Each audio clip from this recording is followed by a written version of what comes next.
Hi and welcome to what has been a long time coming next episode of the $5 million project. So firstly, my apologies. It has been a long time since I last did a video. It's roughly 3 months. And the reason behind this, it is actually intentional, is because at the end of the last video, I said we will come back to you on the next video and we will commit to when this product's going to be to market. Fairly shortly after I'd recorded that video and we put it out there, we bumped into something pretty significant that meant that was no longer a reality. There was absolutely no way I could come back and give a time and date. It's been a really, really tough 3 months to get to the point where we're at now. But up until a few weeks ago, I really wasn't in a position where I could say, okay, this is when we're going to do it. So I promise you warts and all, and this episode is going to be definitely some warts because we have had quite a few hiccups as we've gone through this. The really good news is that we feel we're out the other side of it now. We are very, very confident of when our first test clients are going onto the platform, and we've also got a date, give or take a couple of weeks, when the product's going to be ready to go to market. So I'll talk about those dates at the end of the video, but firstly let's talk about sort of what's gone on over the last 3 months, so I can give you a bit of a feel for sort of the life in the day of someone trying to build a software product and some of the things that could be thrown at you. So just wrapped up the last video. Then we had our next board meeting sort of a few days after that. Everyone was relatively positive. You know, we're talking about going to commit to a date. And suddenly the technical team come to us and say, hey, what we've scoped is significantly bigger than what we thought we had. So the technical team thought they were building this. I've scoped this, or this rather, and we're a long way apart. So what we're suddenly looking at is significantly more cost and significantly more time.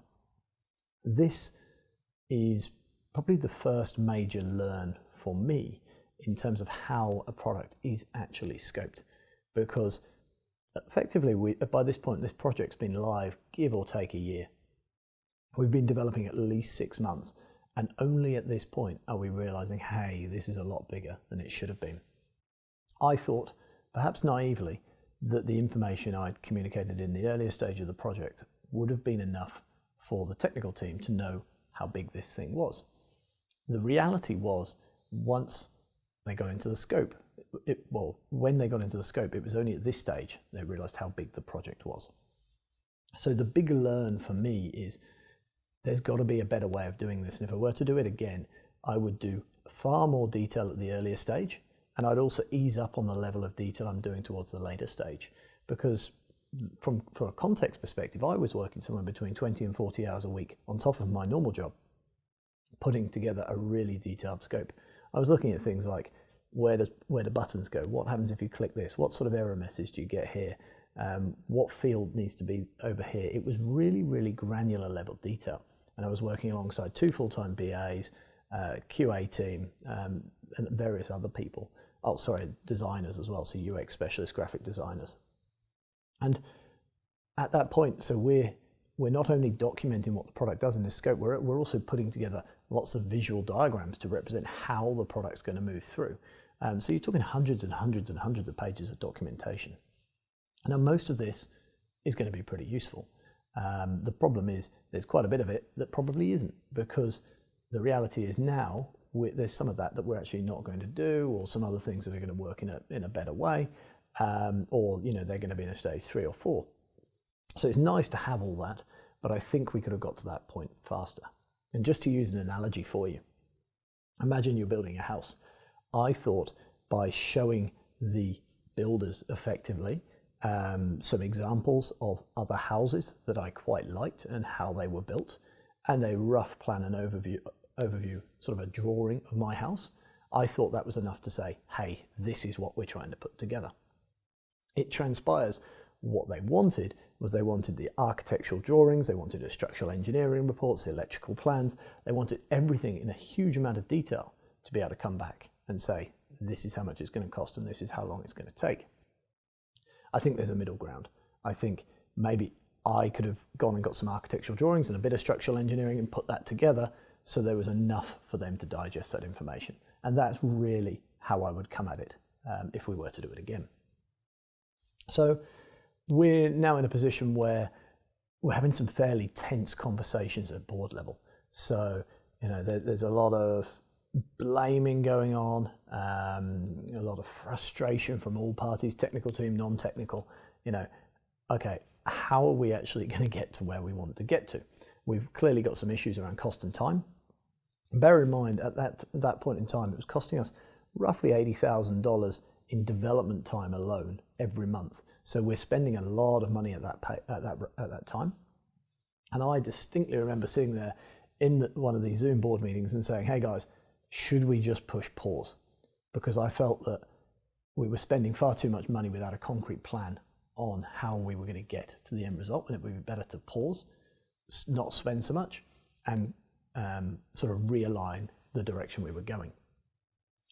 Luckily, some of the other board members were a little bit more positive in their approach, and obviously made the very valid point that a lot of that $80,000 that we're spending is valid. It is stuff that we need to do, because the technical team haven't just been working on the front end stuff, which is really where I'm involved, but also all the back end side of things, building the database, figuring out how it interacts with other databases, all that side of things, which actually now has put us in really, really good stead. But at the time, couldn't really see it, couldn't really feel it, so it felt like it wasn't there. So we didn't push pause, but what we did agree is that the technical team, led by the CTO, were going to go away and they were going to investigate what other options have we got to get to the end result where we want to be. How else can we come at this? Can we cut some things out here? Can we remove some things? Myself and a couple of the shareholders, one in particular, we went away and we reviewed the scope, and we basically broke it down and said, okay, we're going to do this, this, this, this, this. These are key. These things can wait until stage 2. These things we don't necessarily need. And we just got it into a really, really refined product. We then entered what for me is, well, it's just been incredibly frustrating. A period where effectively for about a month and a half, getting on for 2 months, we had to just say, okay, it's with someone else. They're working on a solution. They're continuing to develop the core. We're continuing to spend that sort of money that I mentioned earlier, maybe a little bit less, and we've just got to sit here. And for me, there was really nothing I could do. I sort of lost confidence. I didn't have confidence I could do any of the planning, the go live stuff, interact with clients, obviously do these videos. I was a bit down on the whole thing. And I remember I've looked at my diary and what it says is like, I have no option but to have faith. And that was it. If I didn't have faith that these guys were going to come back with something we could use, I think I'd have gone mad. But if you can imagine for 6 weeks or so just not doing anything on something that is your absolute passion, that's where I was at. Yes, we were getting sort of fairly regular updates on what was going on, but there was nothing, absolutely nothing I could do.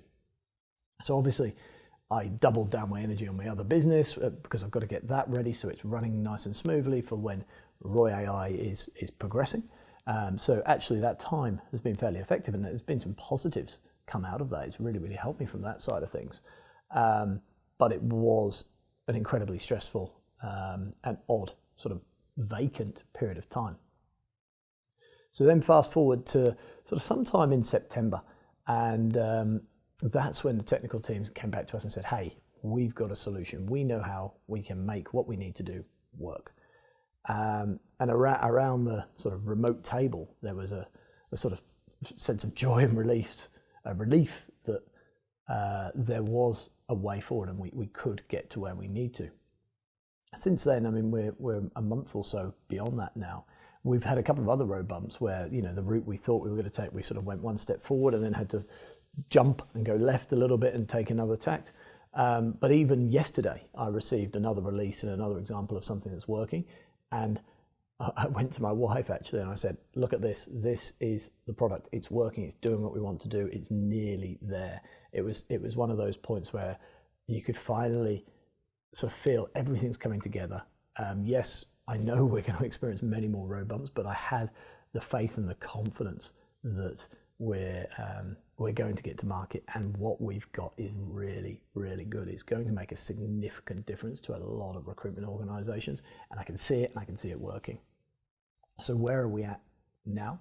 Well, we've got a client confirmed to be our first one onboarding the product and testing the product, and that's going to happen probably 2nd or 3rd week of November. From there, we'll bring in a couple of others over the course of 2020, and our view is by February that we'll be bringing on board new Job Adder clients, because our integration with Job Adder is the strongest at the moment. We've also looked at Bullhorn and RDB, and there's others like Fast Track that are definitely in the pipeline. But Job Adder is built and sorted, so we know that we can get clients on that platform into our platform nice and early. So if you're a Job Adder user and you're looking for a platform that does marketing automation and automation other elements really, really well, then we'd love to hear from you rather. We could definitely include a couple of other companies in the early stage testing, and as I say, we'll be ready to go live early 2021.